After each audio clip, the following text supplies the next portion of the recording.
Your Eminences, Ambassador, ladies and gentlemen, let me share with you that the events that we commemorate or that we remember today, that commenced 98 years ago,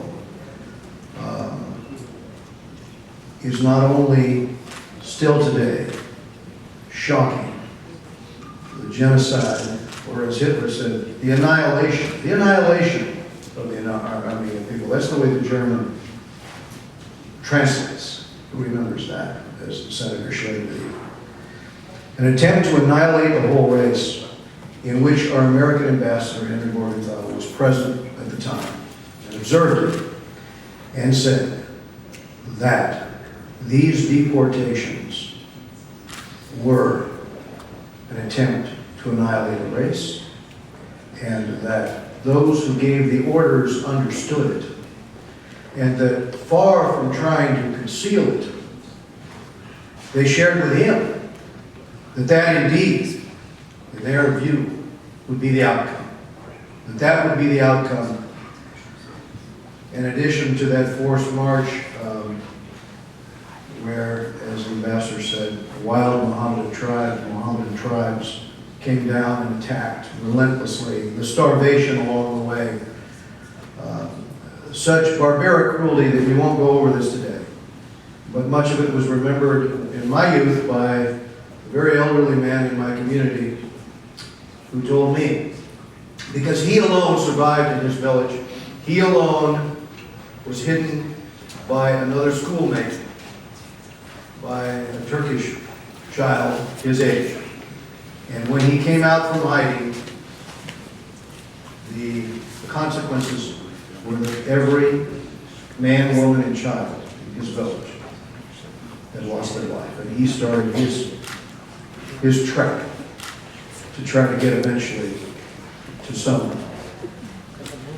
hospitable place. And he didn't reach any hospitable place until he reached the United States. Now, the reason we're here today is not just that this occurred, but that acts of genocide continue to occur today, and when they occur, they're celebrated in parts of the world. And I'm thinking about an axe murderer who was welcomed home by the President of Azerbaijan, who, rather than condemning and following up on what he has assured NATO he will do, instead rewards it, salutes it, promotes it, gives him back pay, names a park for him after he has committed the crime of decapitation against an Armenian soldier in his same unit. And his comment was that he was only sorry that he could only kill one. When we talk about this ethnic cleansing, I think about the comment by the President of Armenia not too long ago, when the desecration of Armenian graves became an issue. And he was asked by the media, and he said, our enemies, our main enemies, are the Armenians everywhere. We think about the treatment that Armenians, even today, that the church receives in Turkey. And we ask ourselves, if you want to make amends, why not start today? Why not end the ethnic cleansing that attempts to drive out of your country your last vestiges, your last examples of the history of Anatolia and the history of Turkey with respect to the contribution of the Armenian people in that region. We worry about the treatment of the Armenians in Syria today. Hundreds have died in that exodus. And that's the other reason you're here. It's not just to see justice done in terms of the record of the past. It is also to address the ongoing crimes against the Armenian people. And that is one of the things that brings the Armenian people together, and one of the things that makes us all focus upon the state of Armenia today.